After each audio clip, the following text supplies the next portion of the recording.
করবে জনমভর। মা জননী খোদার কাছে বলে দুহাত তুলে, বুকের মানিক প্রবাসেতে রেখো আল্লাহ সুখে।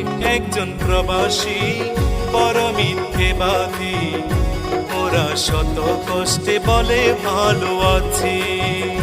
কিছু প্রবাসীর কিছু আপনজন, ওদের সরল মনে আঘাত করে বেশি।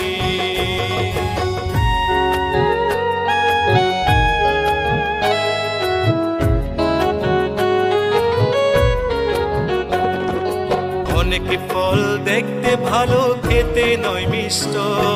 প্রবাস জীবন যে করেছে সে বুঝে তার কষ্ট।